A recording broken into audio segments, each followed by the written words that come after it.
구원과 생명의 길로 인도하시는 하나님 아버지, 하나님의 거룩하신 이름을 찬양합니다.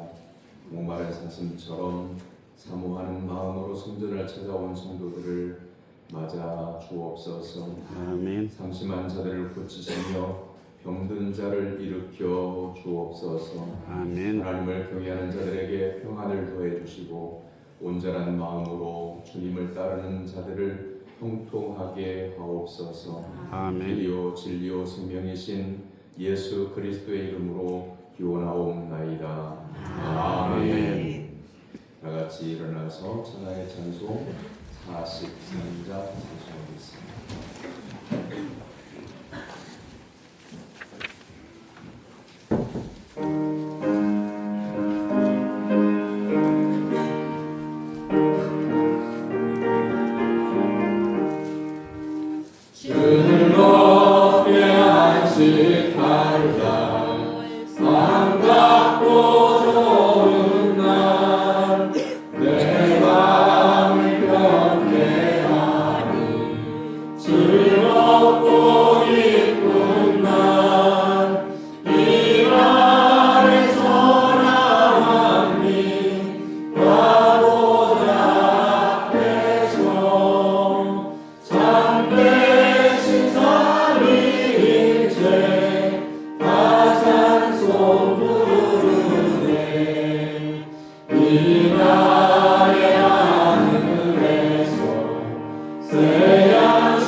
사랑의 하나님 아버지, 너희는 옷을 입지 말고 마음을 가지고 여호와께 돌아와 하신 말씀을 따라 회개합니다. 지난 주간에 저희들은 버려야 할 것과 잡아야 할 것을 구별하지 못했습니다. 버려야 할 부심과 배은과 안일함을 취하고 순종과 헌신과 세상은 버렸습니다. 힘들고 어려운 일을 만났을 때에 도와주지 않았고 파도처럼 흔들렸습니다. 좋은 일에 경험하지 않았으며 자신의 수고에 들어가라고 말했습니다. 나타나게 사는 죄들을 용서해 주시고 다시 죄를 반복하지 않도록 도와주옵소서. 예수님의 이름으로 교회 기도를 드립니다. 아멘. 이제는 여러분 각자가 지난 한 주간 동안 하나님과 사람 앞에서 지은 죄와 허물과 실수를 침묵으로 고백합니다.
하나님은 죄사함을 말씀으로 선언하십니다.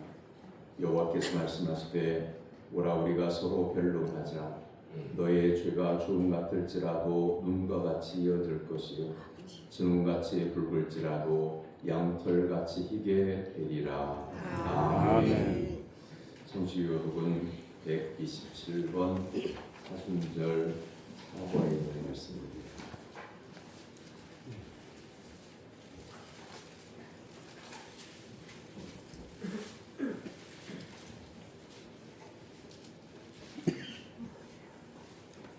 여호와를 자기 하나님으로 삼은 나라 곧 하나님의 기업으로 선택된 백성은 복이 있도다. 여호와께서 하늘에서 보고보사 모든 곳에 계시며 곧 그가 거하시는 곳에서 세상의 모든 거민들을 두고 살피시는도다. 그는 그의 마음을 주시며 그의 하늘을 두고 살피시는 이로다. 많은 군대로 구원 얻은 왕이 없으며 용사가 힘이 세어도 스스로 구원하지 못하는도다. 우리 영혼이 여호와를 경외하며 그는 그의 도가 강력하시도다. 우리 마음이 그를 즐거워하며 우리가 그의 성을 의지하였기 때문이로다. 여호와여 우리가 주의 하라는 대로 주의 인자심을 우리에게 베푸소서. 아멘. 사도신경으로 신앙을 고백합니다. 나는 전능하신 아버지 하나님 천지의 창조주를 믿습니다. 나는 그의 일하신 아들 우리 주 예수 그리스도를 믿습니다. 그는 성령을 입게 되어 동정녀 마리아에게 사시고 분녀 빌라도에게 고난을 받아 십자가에 못 박혀 죽으시고 사자는 사람 말이 문자 가운데서 다시 살아나셨으며 하늘에 오르시어 전능하신 아버지 하나님 우편에 앉아 계시다가 거기로부터 사는 자와 죽은 자를 심판하러 오십니다. 나는 성령을 믿으며 거룩한 공교회와 성도의 교제와 죄를 용서하는 것과 몸의 부활과 영생을 믿습니다. 아멘. 자리에 앉아서 275장 찬송한 다음에 같이 이렇게 김종석 장로님 기도입니다.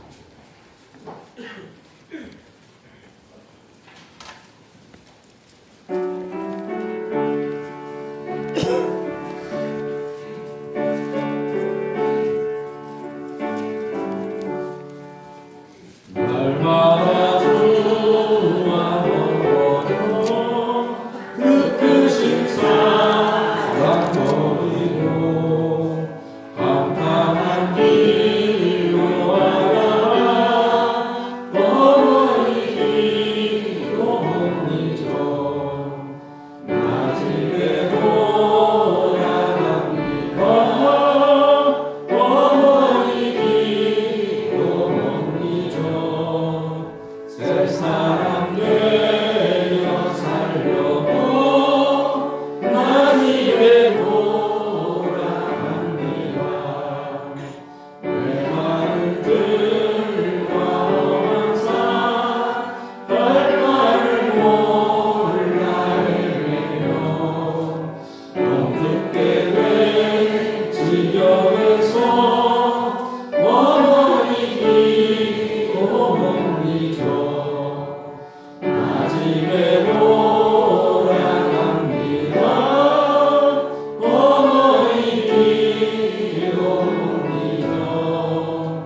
고마우신 여호와 아버지 하나님,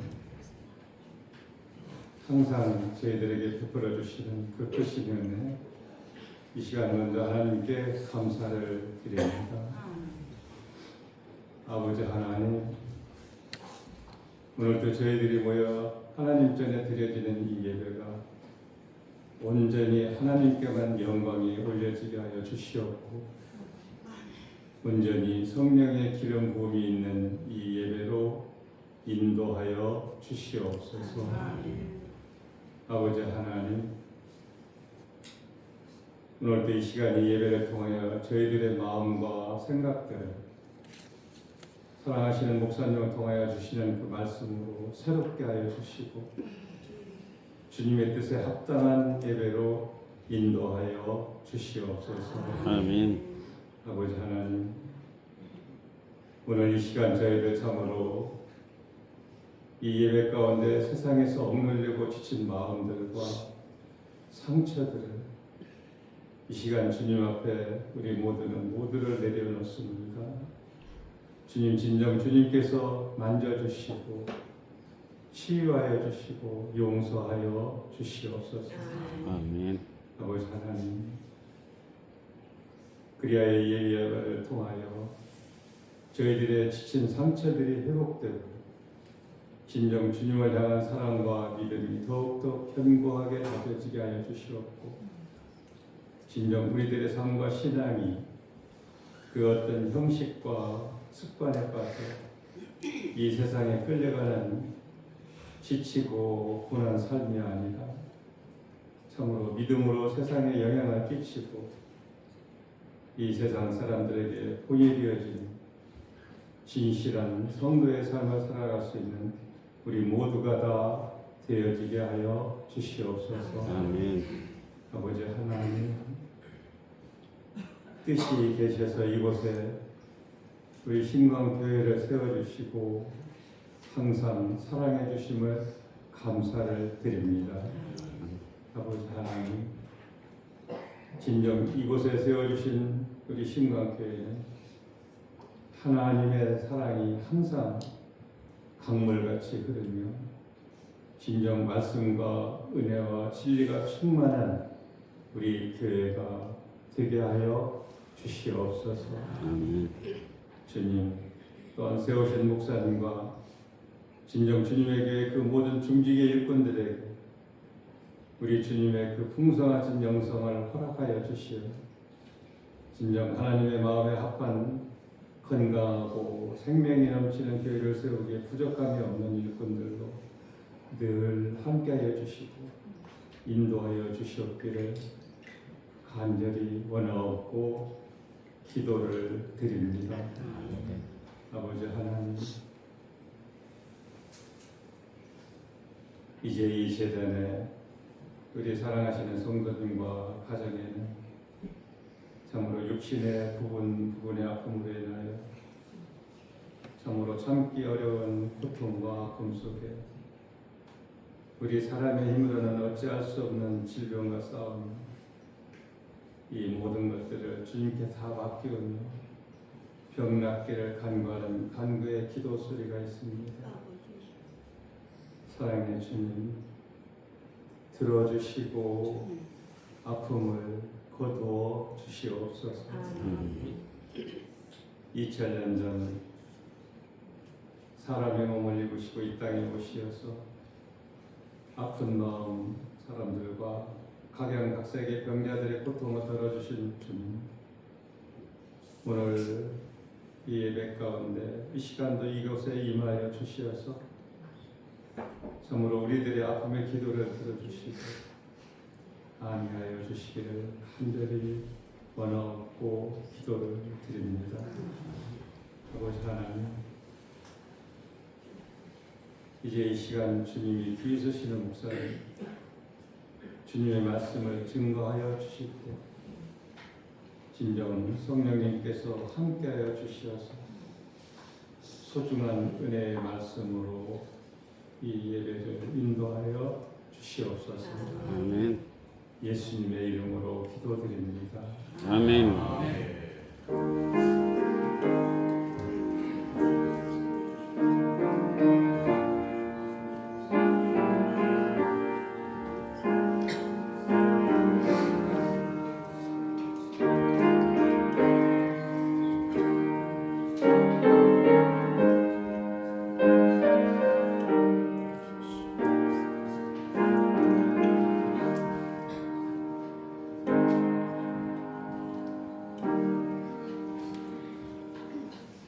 믿음으로 성도들이 하나님께 드린 예물을 공헌합니다.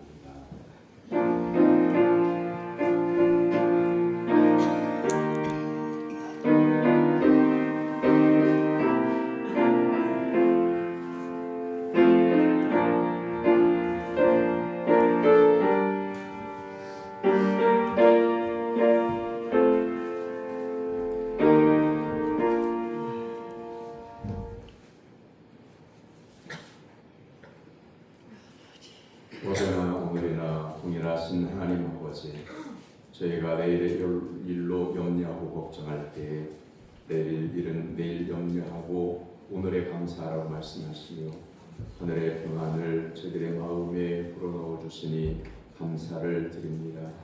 지금까지 오직 하나님의 은혜와 사랑을 받아 살았음을 고백합니다. 예수 그리스도 안에 있는 이 평안과 은혜를 진심으로 감사드립니다. 저에게 모든 것 주신 하나님 아버지, 제 인생도, 제게 있는 물질도, 가정도, 자녀들도 모두 다 하나님께서 주신 것입니다.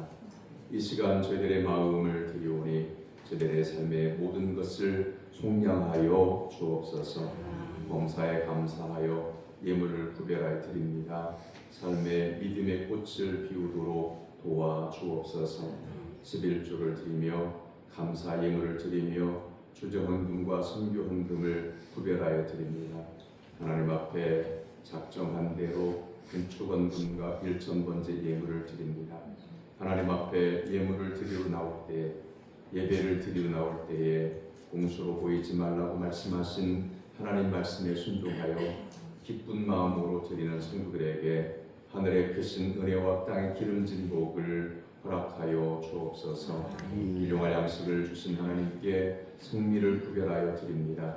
성미를 드리는 손길을 복되게 하셔서 그 손으로 행하는 모든 일이 형통하게 하옵소서. 복음의 은혜로 저희들을 구원하여 주신 하나님 아버지, 저희들로 하여금 복음의 빚진 자로서 복음을 전하게 하심을 감사합니다. 선교지의 복음과 평안을 위해서 기도의 후원자가 되게 하신 은혜를 영원토록 감사하는 저희들 되게 하여 주옵소서. 찬양대와 교사와 또한 차량 운행과 주방과 안내위원들에게 하나님의 크신 은총 베풀어 주셔서 하늘의 상급을 허락하여 주시옵소서. 예수님의 이름으로 기도하옵나이다. 아멘.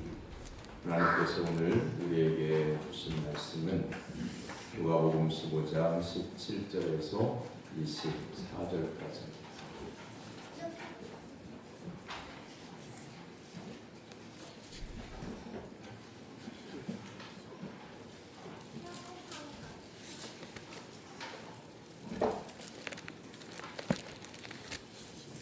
누가복음 15장 17절에서 24절까지.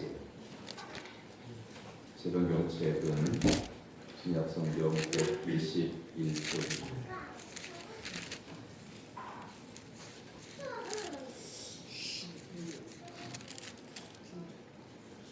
누가복음 15장 17절에서 24절까지 살아계신 하나님의 말씀을 교독하겠습니다.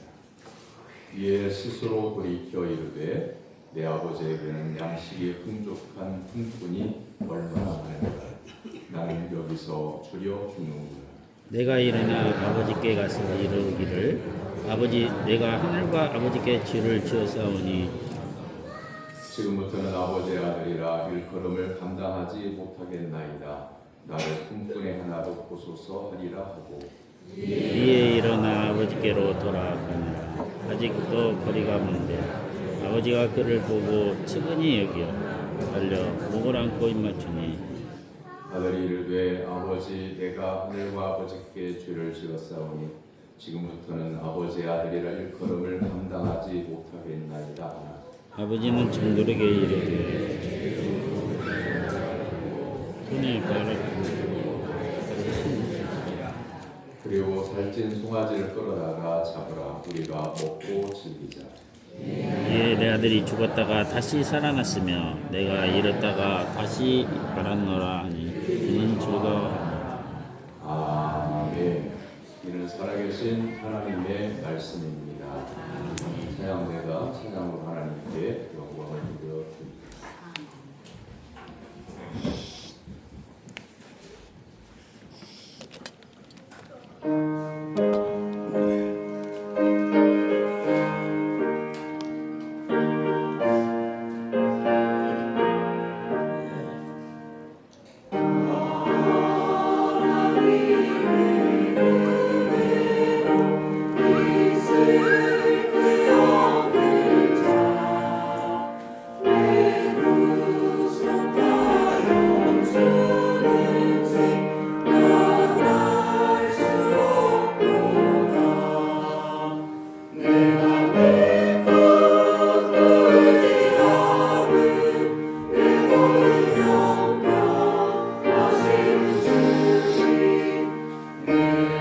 아멘. 할렐루야.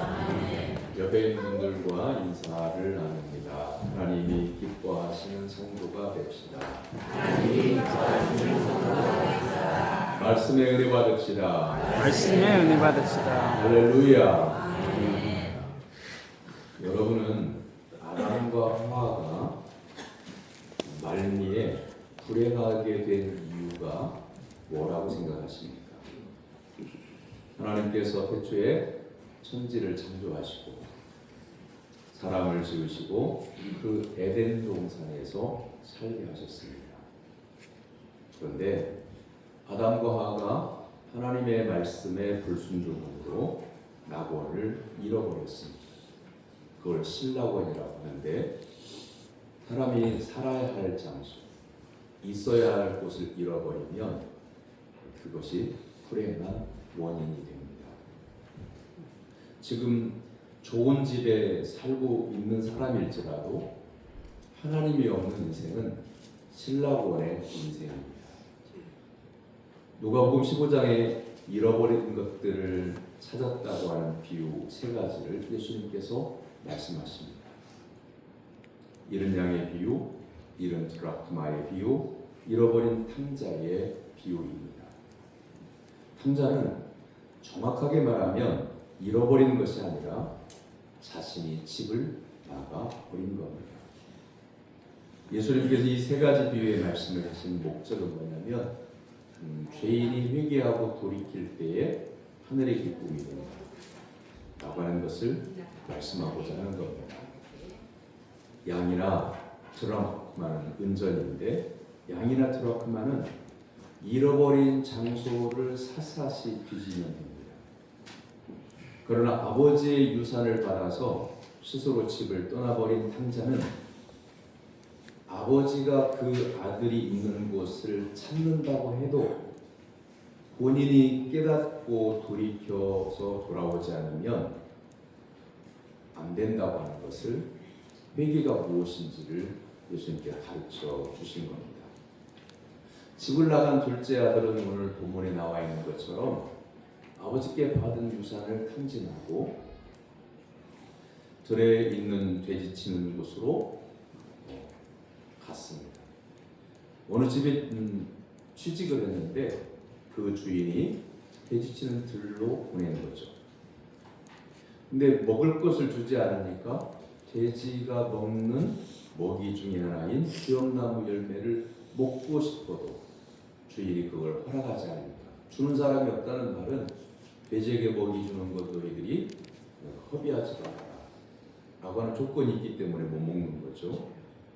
비참해집니다. 둘째 아들은 왜 비참해졌을까? 예수님은 어떻게 이 둘째 아들을 보셨을까? 13절에 내용이 원래 앞부분부터 시작하는데 본문이 길어서 중간부터 우리가 못 들어 읽었는데 13절에 허랑방탕하여라고 하는 단어 하나가 눈에 띕니다. 허랑방탕했기 때문에 불행해졌다는 거죠. 허랑방탕이라고 하는 단어는 헬라어로 아소토스라고 하는 말로 쓰여 있는데 그 뜻은 구원받지 못할, 낭비하는, 방탕한, 품행이 불량한, 이게 삶이, 그 사람의 삶이 이미 구원받지 못할 그런 뜻이 담겨져 있는 단어입니다. 둘째 아들이 불행한 결정적인 원인은 모든 것이 풍족하고 보장되어져 있는 아버지, 아들이니까 아버지의 권세를 이어받을 상속권 있는 아들이 아버지의 집을 떠났기 때문에 불행한 겁니다. 아버지의 집에 있어야 할 아들이 집을 떠났다고 하는 것, 아버지의 품을 자기 뜻대로 하고 싶어서 아버지의 품을 떠났다고 하는 것, 이건 창세기 2장에서 에덴 동산을 잃어버린 아담과 하와와 비슷한 부분이 있는 겁니다. 하나님 품에 있는 에덴 동산에 아담과 하와, 하나님 품 안에서 하나님이 허용하시는 모든 것을 누리며 살면 평생 행복한데, 단 하나 하나님 아버지께서 모든 것을 주셨음에 그 큰 감사 속에 산 게 아니라 하나를 허락하지 않은 불만 속에서 사는 거죠. 그래서 오늘날 여러분의 삶이 행복하냐 행복하지 않느냐는 집이 있고 가족들이 많고 또 집이 임대를 살고 가족들이 없고 이것하고 상관이 없어요. 여러분의 마음속에 내게 주신 하나님의 은혜가 무엇인지 깨닫고 감사하며 사는 사람은 행복한 거고, 하나님이 모든 걸 주셨는데 그 모든 것 주신 것은 까마득히 잊어버리고, 옛날에는 감사했었는데 지나오면서 그게 젖어 있어서 그거보다는 한두 가지가 해결되지 않는 이것을 불만해하고 이것을 불평하면 그 사람은 불행한 거예요. 그래서 우리의 삶을 돌아보면 하나님이 주신 모든 것을 감사함으로 받을 때에 이 성도는 은혜 안에 사는 성도다, 예수 그리스도 안에 사는 성도다, 이렇게 성경은 말씀하고요. 그것을 떠난 것을 오늘 이 둘째 아들을 비유해서 설명한 단어는 뭐냐면 허랑방탕했다라고 하는 거예요. 여러분, 부모님의 입장에서, 아버지 입장에서, 어머니 입장에서 자녀를 바라볼 때 그 자녀가 많은 선물을 가져오고 부모님에게 용돈을 많이 드리고, 그런데 세상에 나가서는 사람들에게 온갖 그 불평과 불만을 듣는, 원성을 사는, 자기 마음대로 아나무인으로 이기주의로 이게 살아가는 사람 누가 보더라. 그러면 부모님의 마음에 자기에게 선물을 많이 가져오고 용돈을 많이 주니까 흡족한 아들이라고 생각하지 않습니다. 하나님 우리를 보실 때에 사람은 누구나 본질상 진노의 자녀예요. 우리의 노력, 우리가 일한 종류, 가짓수, 우리 공모, 이런 것 가지고는 아무리 노력을 해도 하나님의 자녀가 될 수가 없고 천국에 들어갈 수가 없어요. 예수 그리스도의 십자가의 그 은혜만이 하나님의 자녀가 되는 권세를 받게 되고, 하나님께서 우리를 구원하시겠다고 선물을 주실 때에 우리가 구원을 받을 수 있는데 딱 우리에게 조건 하나를 주셨어요. 그 뭐냐면 내가 죄인입니다, 돌이켜 회개하고 아버지 앞으로 오는 것. 이 조건 하나가 있어요. 그 둘째 아들을 통해서 예수님이 하시고자 하신 말씀도 그걸 말씀하는 거예요. 아버지가 여러분 자녀가 집을 나갔을 때에 자녀를 찾지 않는 부모는 없어요. 전국 팔도를 돌아다니고 전단지를 찍어서 사람 만나는 사람들에게 이런 아들 본 적 있냐, 내 아들인데, 이런 딸 본 적 있냐, 내 딸인데 하면서 사진을 보여주면서 혹시 보거든 이 전화로 연락해 달라고 할 거예요. 그리고 경찰서에도 신고를 할 거고, 실종자 가족을 찾는 기관이 있다면 그런 데도 신고를 할 거고. 그런데 회개의 과정이라고 하는 것은 아버지가 집을 나간 둘째 아들을 찾아오는 것이 아니라 둘째 아들이 아버지의 집을 떠난 잘못을 깨닫고 아버지께 나는 아무것도 아닙니다.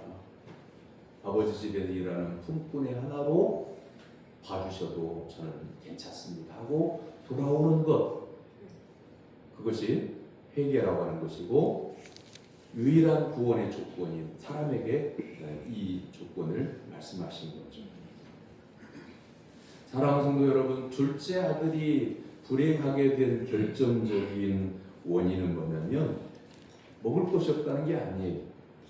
모든 것이 보장되어져 있는 아버지의 집을 박차고 떠났다고 하는 것에서 불행이 시작된 거예요.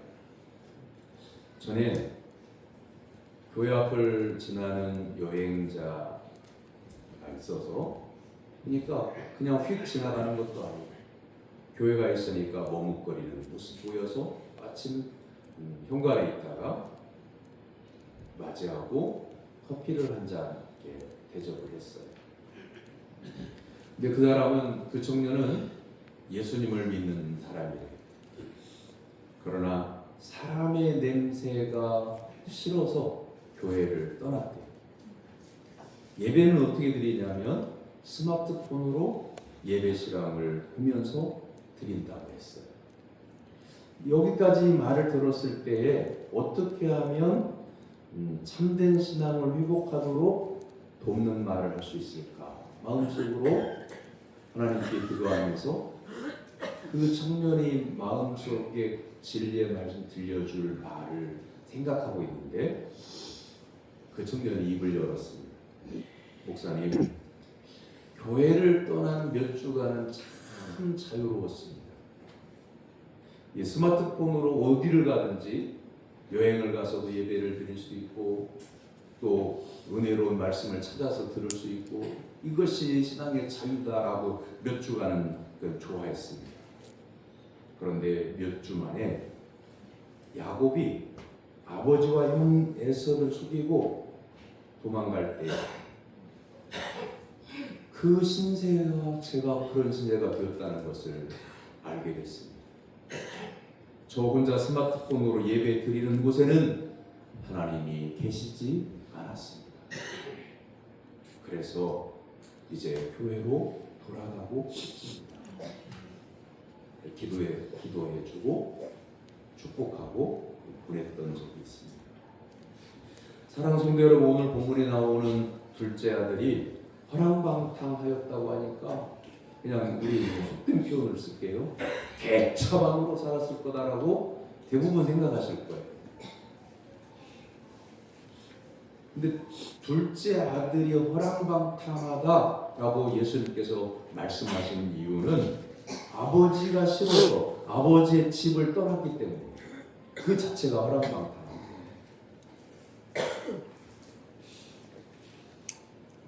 이 둘째 아들은 아버지의 집을 떠나서 자기가 하고 싶은 대로 아버지가 말씀하시는 이 둘째 아들이 볼 때는 간섭이라고 여겼던 걸 떠나서 잔소리하지 않는 아버지가 없는 곳에서 자기가 하고 싶은 대로 사니까 이것이 자유다, 이것이 행복이다 라고 그렇게 생각을 했을 거예요. 사랑하는 성도 여러분, 성공한 실패자라고 하는 말을 들어보신 적 있습니까? 둘째 아들이 딱 그런 사람이죠. 이 둘째 아들의 인생 성공은 뭐냐면 아버지의 울타리를 벗어나 아버지의 간섭 없이 자기가 하고 싶은 것을 하면서 하는 것이 이 둘째 아들의 성공에 관련된 생각이에요. 그래서 아버지의 집을 벗어나는 데 성공했어요. 그것도 아버지가 돌아가시면 받을 수 있는 유산을 말씀을 드렸더니 아버지가 떼어주셔도 이것도 성공을 했어요. 여러분, 그 유산을 받았으니까 그냥 용돈 받은 게 아니잖아요. 몇 달 생활비 받은 게 아니잖아요. 어찌 보면 이 부잣집 같은데 평생 살 수 있는 엄청난 돈을 받았을 거예요. 그러니 둘째 아들의 마음에는 아버지의 집을 떠나는 것이 소원이고 또한 나가서 자기 마음대로 하고 싶은 대로 살고 싶은 게 소원인데 돈까지 얻었으니 이 사람은 성공했다고 생각할 거예요. 그런데 아버지 집을 떠나는 순간 둘째 아들은 성공한 실패자가 된 거죠.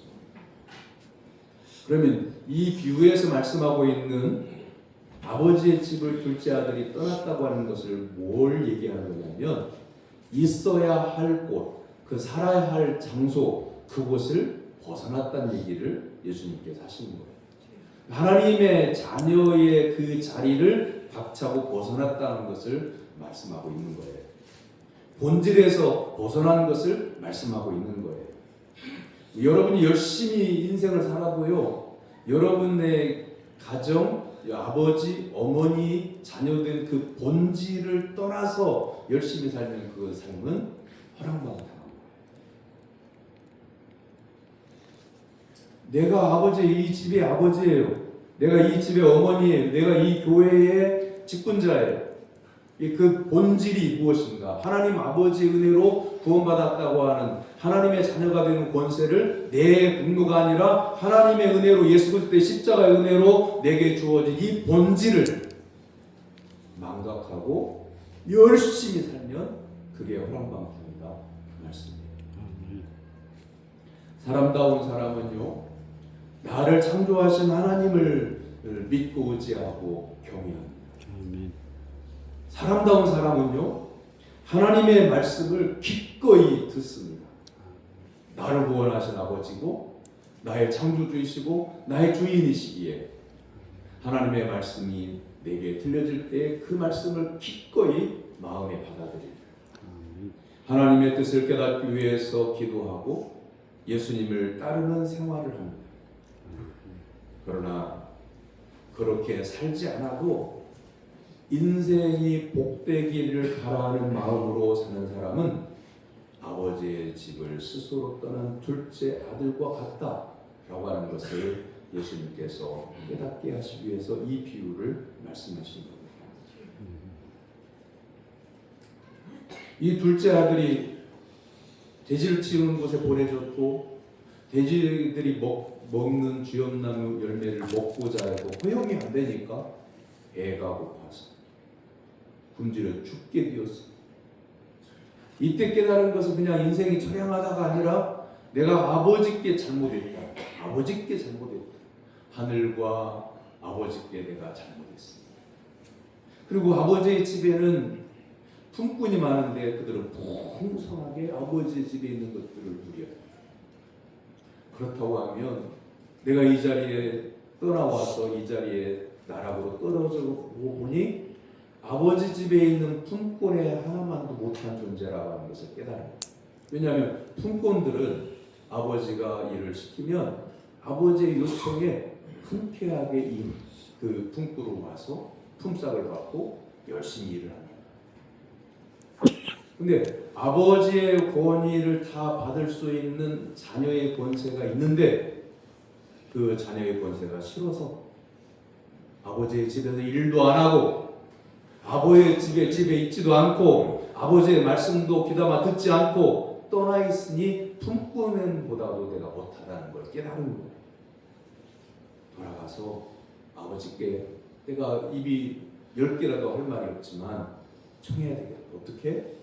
아들로 다시 회복시켜 주세요가 아니라 품꾼의 하나로 여겨주세요. 이건 자기 자신이 누구인지를, 자기의 죄악이 무엇인지를 깨달은 자의 고백입니다. 우리는 내가 선택한 생활에서 실패하여 눈물을 흘릴 때가 있어요. 나 그렇게 한 게 후회스러워. 내가 그 일을 선택하는 거 잘못했어요. 내가 깨달았어. 뉘우쳤어. 그러면서 고통에 눈물을 흘리면 회개했다고 생각을 하잖아요. 그런데요, 회개라고 하는 것은 뭐 깨닫는 것도 중요하고 후회하는 것도 중요하고 뉘우치는 것도 그 과정 중에 있지만, 진정한 회개는 뭐냐면 원래 그 사람이 있어야 할 자리로 돌아가는 거예요. 하나님의 자녀가 되었다고 하면 우리가 생각을 잘못할 수도 있고, 생각이 잘못되면 말을 잘못할 수도 있고, 또한 생활도 잘못하게 돼요. 이 마음의 바탕의 생각이 굉장히 중요해요. 그 마음을 지켜야 되는데, 하나님이 주신 마음, 예수 그리스도를 믿는 마음, 이 마음을 지켜야 되는데 지키지 못하면 허탄한 생각이 들어오고, 사탄이 마음의 생각을, 악한 생각을 집어넣고 생각이 마음 바탕에 남아있으면 거친 말로 나오게 돼 있고 인생을 잘못 살게도 되는데, 나 이게 이렇게 잘못된 건 생각했어, 뉘우쳤어요. 그때 그렇게 말하지 말 것을 깨달았어요. 그냥 뉘우치고 깨달은 거예요. 그리고는 다음부터는 그러지 말아야지 라고 하는 다짐을 하고 지나갔어요. 그게 회개가 아니라 원래 있었던 자리로 돌아오는 게 그게 회개예요. 이 둘째 아들이 집을 나갔다. 그리고 돌아오는 과정을 예수님 말씀하신 이유가 그거예요. 둘째 아들을 아버지가 애타게 찾았어요. 수수문을 넣고 알만한 사람들에게 연락할 수 있는 곳에 다 연락을 했어요. 그런데 아버지가 그 아들이 있는 곳을 찾는 게 중요한 게 아니라 아들이 자신이 어디까지 떨어졌는지를 깨닫고 돌이켜 있어야 할 곳, 자기가 살아야 될 장소, 아버지의 집으로 돌아가는 것, 이게 회개입니다. 마태복음 27장에 보면 가룟 유다가 예수님을 팔고 난 다음에 죄책감이 들었어요. 이 가룟 유다가 예수님을 팔려고 팔았던 거는 그 예수님을 팔고 은 몇 냥을 받고 이 돈에 욕심이 있어서 판 게 아니에요. 예수님이 예루살렘에 마지막으로 입성하시고 십자가를 앞에 두시고는 여러 차례 제자들에게 내가 성도들에게 고난을 받고 십자가에 달려 죽고 3일 만에 부활하리라, 계속 거듭해서 말씀하시자.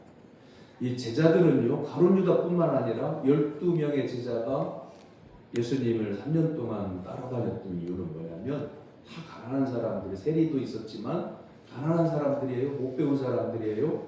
그래서 예수님이 이스라엘의 왕이 되면, 저분이 다윗의 후손이라고 하는데, 이스라엘 사람들은, 그 당시에 이스라엘 사람들은요, 다윗의 후손이라고 하니까 하늘에서 오시는 메시아를 생각한 게 아니고요, 다윗은 왕가잖아요. 왕의 후손으로 오니까 이스라엘이 로마의 지금 지배를 받고 있는데, 위대한 왕, 능력 있는 왕이 세워져서 로마를 몰아내고 이스라엘을 통일시키고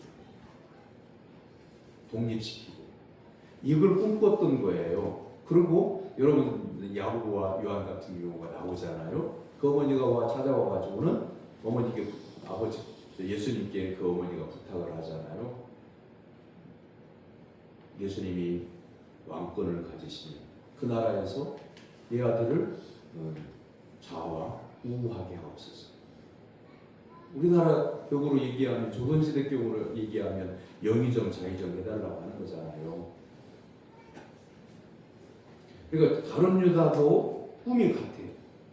예수님이 이스라엘의 왕이 되면 자기도 높은 자리 차지하고 싶은 그 욕심에 예수님을 따랐는데, 예수님이 십자가를 지고 죽으신다고 하니까 그래 만나는 겁니다.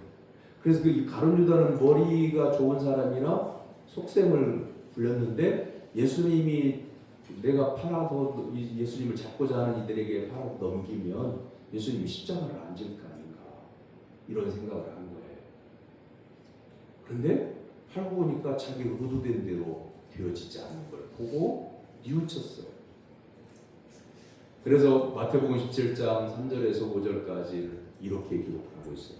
예수를 판 유다가 그의 정죄됨을 보고 스스로 뉘우쳐 그 은 30을 대제사장들과 장로들에게 도로 갖다 주며 이르되, 내가 무죄한 피를 팔고 죄를 범하였도다 하니 그들이 이르되, 그것이 우리에게 무슨 상관이냐?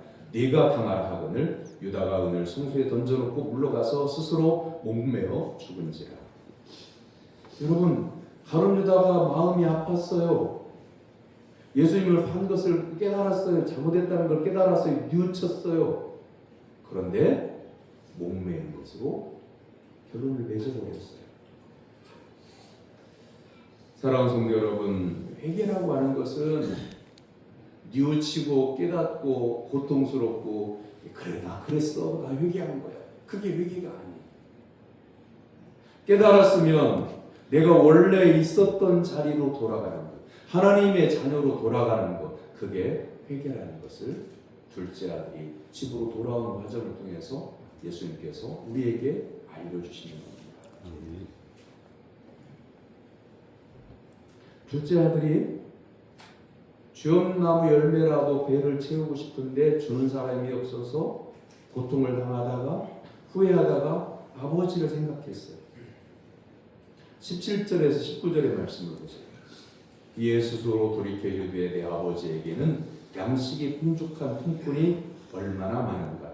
나는 여기서 죽여 죽는구나.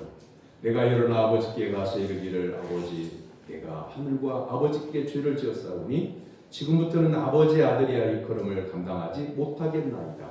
나를 품꾼의 하나로 보소서 하리라. 아버지께로 돌아가야 되겠다. 그리고 아버지를 만나면 이렇게 말씀을 드려야 되겠다라고 하는 것을 독백하고 있는 것이잖아요. 스스로 돌이켜라고 하는 이 말씀이 중요합니다. 헬라어로 메타노이아라고 하는 말인데 곧 돌아간다 그런 뜻이에요. 회개가 무엇이냐면 거듭 말씀드립니다. 원래 있던 자리로 원래의 관계로 돌아가는 것, 그게 회개입니다. 그러므로 회개라고 하는 것은 깨달은 사람이 스스로 가는 길이에요. 이게 스스로 가는데 둘째 아들이 아버지의 집을 떠날 때는 스스로 가는데 아버지를 떠나는 길을 갔잖아요. 근데 돌이킬 때에도 아버지가 찾아와서 집에 데려다 놓는 게 중요한 게 아니라 스스로 집을 나간 이 둘째 아들이 깨닫고 스스로 돌아와 아버지께로 돌아오는 것, 아버지의 집으로 오는 것, 이게 회개라는 말씀이에요. 사랑하는 성도 여러분, 여러분의 삶은 어떻습니까? 그냥 인생이니까, 태어난 인생이니까. 옛날에는 결혼하기 전에는 처녀총각 시절에는 꿈이 있었고 나도 결혼하면 이렇게 살 거다, 행복한 가정을 꾸릴 거다, 이런 생각들을 다 하셨을 거예요. 관중리로 시집을 오신, 다른 곳에서 시집을 오신 분들은 시집을 오실 때, 결혼할 때 집안 형편에 따라서 내가 부자였더라면 더 좋은 집에 시집 갈 것을, 그러면서도 고갯마루를 가마도 못하고 걸어올 때, 봇짐 몇 개 싸고 돌아올 때에 내가 잘 살아야지, 행복하게 사는 모습을 친정어머니한테 보여줘야지, 그런 마음으로 오셨을 거예요. 그런데 몇십 년을 지나오는 동안에 보릿고래게 겪고 남편의 핍박도 겪고 자녀들이 잘 안 되기도 하고 물질적으로 어렵고 또 여러 사람이 이웃지간에도 여러 가지 일들이 있었고 그러면서 여기까지 왔는데 여러분 어떻습니까? 예수님을 만나서 여러분 마음에 하늘 평안이 있나요? 예수님을 구주로 영접하고 여러분 안에 진정한 하나님의 은혜와 평강과 복이 임하는 것을 감사하고 있나요? 아니면 참 인생 힘들다, 내가 지금까지 이렇게 저렇게 왔으니 내가 죽을 때까지는 살긴 살아야지 라고 하면서 지나고 계십니다. 이렇게 생각하고 인생이 힘겹다고 하면서도 신앙을 지키고 가정을 지키고 참 훌륭하신데 세상의 인생은 그런 거지 라고 하면서 한숨을 쉬고 이렇게 지나가면 안 돼요. 하나님을 정말 만났던 그 자리로 돌아가야 돼. 말씀을 듣다가든 기도를 하다가든 찬송을 부르다가든 경험했던 그 예수님을 다시 만나야 돼.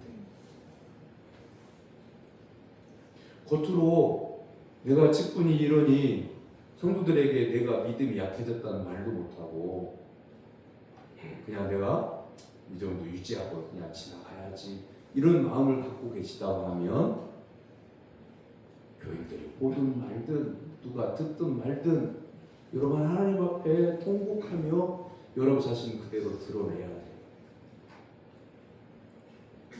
그리고 나를 긍휼히 여겨주시고 사랑해 주시는 그 하나님의 품에 온전히 안겨야 돼요.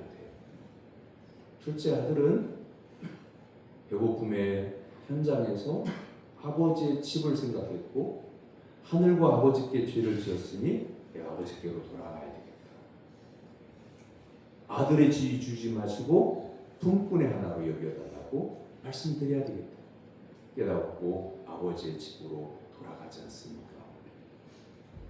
그러면 이 둘째 아들이 원하지 않아도요, 아버지의 권세가 자녀의 권세로 이어지고요, 아버지에게 있는 은혜가 아들에게 은혜로 이어지고요, 아버지에게 있는 모든 것들이 아들에게로 이어지게 됩니다.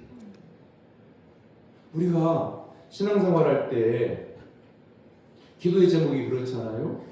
하나님, 우리 가정이 이랬으면 좋겠어요. 화목한 가정, 물질적으로 유복한 가정 되기를 원해요 라고 하는 그런 기도를 많이 하는데요, 사실 하나님의 자녀가 되는 권세를 하나님께서 우리에게 주실 때에는 내게 필요한 모든 것을 예비하고 다 주시려고 우리를 하나님의 자녀 삼으시는 것입니다. 그럼 이걸 믿고 하나님을 전적으로 의지하면 하나님께서 내 가정도 인도하실 것이고 내 사업도 인도하실 것이고 나의 삶도 인도하실 것인데, 내 사업의 주인이 나의, 경영자인 나의, 내 가정의 주인이 가장인 나의, 내 인생은 내가 하는 것이지 않는 내 인생, 내 신앙생활도 주인이 나예요. 내가 이렇게 신앙생활을 해야지, 내가 이렇게 가정을 꾸려야지, 내가 이렇게 사업을 해야지, 골몰하고 밤잠을 못 자고 기도하고 골몰하고 생각하고 연구하고 계획을 세우고 열심히 살아요. 둘째 아들이 자기가 하고 싶은 것들을 다 하다가 결국 돼지치는 곳으로 보내지고 주었나무 열매도 먹을 수 없는 그런 나락에 떨어졌을 때 둘째 아들이 꿈꾼 것은 뭐냐면, 아버지 집에 돌아가면 아들의 권세를 내가 얻을 거다, 만 아버지의 것들을 내가 받을 거다, 그럼 나는 풍족해질 거다, 나는 부자가 될 거다, 이걸 꿈꾼 게 아니에요. 그냥 아버지의 집으로, 아버지의 품으로 돌아가는 것을 꿈꾼 거예요.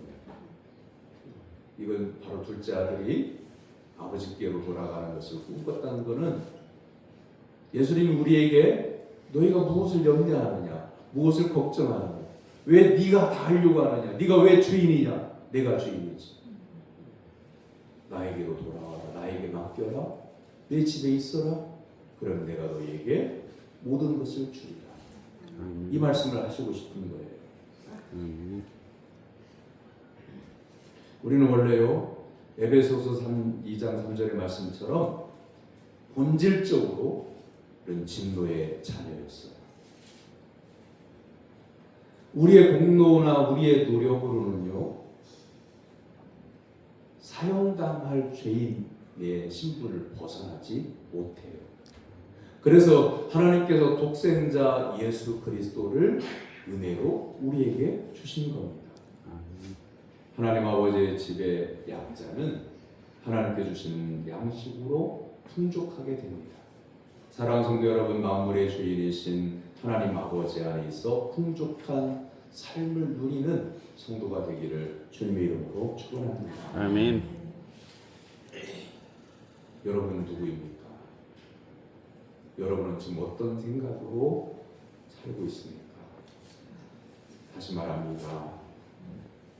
회개한 사람은 하나님 아버지 앞에서 자신이 어떤 존재인지를 아는 사람입니다. 그래서 하나님과 사람 앞에서 자신을 높이지 않습니다. 본질상 진노의 자녀인데 뭘 사람 앞에 보일 게 있어요. 그래서 겸손히 무릎을 꿇습니다.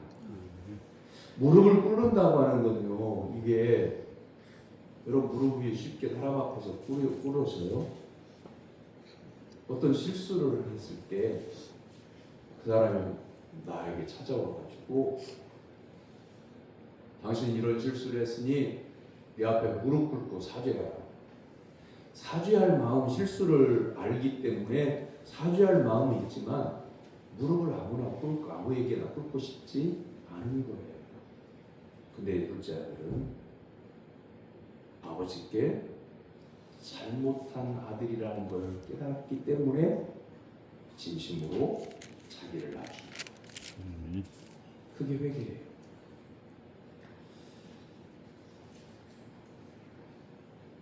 사랑하는 성도 여러분, 우리가 미안합니다, 죄송합니다 라고 하는 말이 쉬운 말 같고 간단한 말 같지만 자기의 죄를 깨달은 사람은요, 이 말을 자신을 낮출 때만 할 수 있는 진심 어린 말이에요. 외국을 많이 안 다녀봤는데요. 그래서 공항마다 입국 심사를 하는데요. 그때마다 말아들을 수 없는 자기네 나라 말로 뭐라고 하다니 멈춰 세우고요. 한참을 그 여권을 들여다보고 또 저한테 막 질문을 하고 그냥 그렇게 웃겨가지고요. 1시간을 실랑이하는 경우를 몇 번 겪었어요.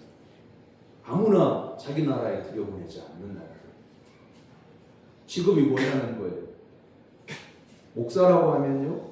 우리나라에서는 어느 곳을 가든지 저는 목사입니다. 그러면 그러시냐고 다 그렇지만 기독교가 교회가 없는 나라를 들어갈 때는요. 목사는 못 들어가요. 종교인은 못 들어가는 거예요. 사상가는 못 들어가는 거예요. 자기 나라에 이 종교를 퍼뜨릴까. 그러니까 막 1시간씩 잡아두고 심사를 까다롭게 하는 거예요. 그래서 그때는요. 내가 뭐 직업이 잘못된 일 이런 얘기, 그 당신들의 생각이 잘못된 이런 내 주장을 하는 게 아니라요. 자세를 낮춰야 돼요. 미안합니다. 제가 그 부분 참고하겠습니다. 그 원하는 대로. 이게 미안합니다라고 하는 말이 나를 누그러뜨리지 않으면, 나를 낮추지 않으면 쉽게 나오는 말이 아니에요. 내가 뭔 잘못을 했길래. 그잖아요. 그리고 외국에 나가 보니까요. 우리나라는 그냥 이 거리를 내 마음대로 걸어다니는데 사람만 안 부딪히면 그 어깨가 어쩌다가 사람들이 많은 틈바구니를 걷다가 어깨를 툭 부딪히면 아이고 미안합니다 하고 지나가면 돼요. 근데 투르키에 갔을 때인데요. 가이드가 그래요. 혼자는 낮에도 절대 돌아다니지 마세요. 돌아다니려면 두세 사람이 꼭 한 조로 돌아다니세요. 실제로 겪었는데요. 지나가다가 하늘하고 눈빛이 딱 마주치는데 혼자 나간 거예요. 숙소 근처 바로 앞에 가게를 가려고. 그 눈빛이 딱 마주쳤는데 투르키는 영어권이 아니거든요. 그래서 영어로 하이 헬로 쫙 째려보는데 섬찟했어요. I'm sorry. 그러고 지나. 여러분 외국에 나가서 그럴 일은 별로 없지만 외국에 나갈 일이 별로 없지만 어깨 딱 부딪혔을 때 미안하다고 즉시 하면요 칼을 꺼내서 사람을 죽일 수도 있어요. 이게 미안하다는 말, 죄송합니다는 말이 나를 낮추지 않고는 할 수 없는 말이에요. 그리고요 이제 아버지 집에 갔잖아요. 아버지가 목욕을 시키고 아들의 목욕을 시키고 좋은 옷을 입히고 반지를 끼워주고 송아지를 잡고 그리고는 그 집에 있는 사람들도 즐거워했다고 하는 게 오늘 말씀 우리가 봤던 이런 말씀 끝절이 있잖아요. 여기에서 회개한 성도에게 하나님이 우리에게 하신 말씀이 들어져 있어요. 뭐냐면 너 어쩌다 그랬어? 너 뭘 잘못했어? 너 그전에 뭐 했어? 전혀 묻지 않으신다. 그냥 받아들여. 회개한 그대로 받아들여. 그걸 말씀하는 거예요. 언젠가 제가 소개한 적이 있어요. 첫 목회하던 교회에서 여고생이 가출을 했어요. 부모님이 전국 사방팔방으로 찾아다니고 기도할 때 울며 불며 기도하고 얼굴이 항상 눈이 충혈되어 있고요. 울어가지고 얼굴이 펄그렇게 달아있고 그 먹을 수가 없으니까 빼짝빼짝 말라가지고 한 년이 지나가지고 집에서 가출할 때 여고생이었던 그 학생이 엄마가 돼서 돌아오는데 집으로 못 가고 교회에 왔어요. 저는 그 부모가 애타게 기다리는 걸 알고 있기 때문에 반가운 소식을 바로 전화를 했더니 버선발로 달려오더라고요. 그리고 아버지와 어머니가 달려왔는데 그 딸을 얼싸안고 엉엉 울고 서로 감격하고 그럴 줄 알았어요. 그런데 엄마가요 대뜸 그 딸의 뺨을 막 있는 힘껏 갈기더니 뭐라고 말을 하냐면 이 썩은 거 그냥 제가 그대로 표현할게요. 이 옷을 이 찢어주기를 그럼 멱살을 잡고 막 흔들어대고 뺨을 때리는데 제가 당황했어요. 나 겨우 말했는데 그날은요 옷을 끄집고 집으로 갔는데요 며칠 후에 사라졌어요. 그리고 이분들은 가슴앓이를 하면서 돌아가셨어요. 딸을 못 보고 돌아가셨어요. 여러분 돌아올 때는요 자기 잘못을 깨닫고 온전하게 돌아오는 거예요. 그럼 너 어디 가서 뭐 했냐? 너 어쨌냐? 지금까지 어떻게 했냐? 이거 물을 필요가 없는 거예요. 받아들여 주는 거죠. 두 가지 질문을 할게요. 그렇다고 하면 그 딸은 잘못된 생활을 청산하고 구원받았을까? 두 번째 질문은 그 딸의 부모는 그 일이 있은 후로도 계속 교회를 다녔는데 구원을 받았을까? 그 딸은 구원받지 못한 것이 확실해요. 회개란 뭐라고 그랬어요? 원래 있던 자리로 돌아오는 거라고 했잖아요. 돌아오지 않았어요. 근데 부모가 신앙생활을 계속했어요. 천국 갔을까? 이건 저는 확답을 드릴 수가 없어요.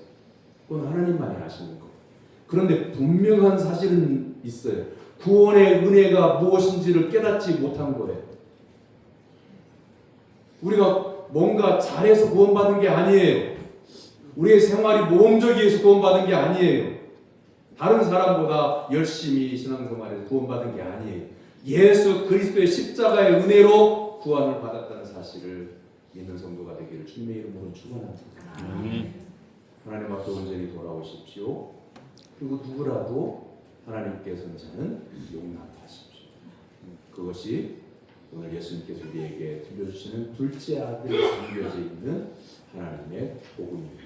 아멘. 기도하겠습니다. 하느님 사랑으로 구원을 베푸신 하나님 아버지, 우리의 마음에서 조금이라도 아버지의 집을 떠나 있는 생각이 있거든. 오늘 자신을 볼 수 있도록 성령의 빛을 비춰 주옵소서. 아멘. 아버지의 품으로, 아버지의 집으로 돌아갈 수 있는 용기를 주시옵소서. 예수님의 이름으로 기도하옵나이다. 아멘.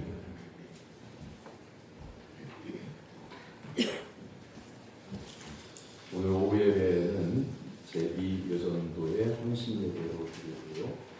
수요일날 광고 드린 대로 감사는 내주교회 한창두 목사님이십니다. 오후 예배 마친 다음에 새가복이 있고요. 항존 직분 피택자 모임을 오후 예배 직후에 끝나면 바로 이 본당 앞줄에서 한 3분 정도만 소개하는 시간이니까 꼭 참석하고 귀가하기를 바랍니다. 화요신방 17일 날 이렇게 띄워져 있습니다. 옆에 있는 분들과 인사를 나누겠습니다. 예수님만 바라보며 삽시다. 예수님만 바라보며 삽시다. 일어나서 54장 1절 찬송합니다.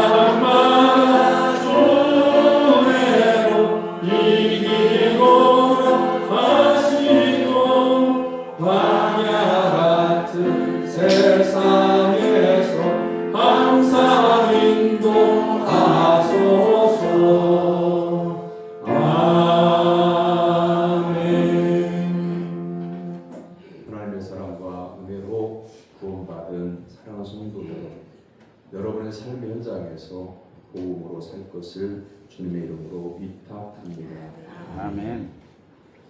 여호와는 내게 복을 주시고 너를 지키시기를 원하니 여호와는 그의 얼굴을 내게 비추사 은혜 베푸시기를 원하며 여호와는 그 얼굴을 내게로 향하여 드사 평강 주시기를 원하노라. 아멘. 아멘.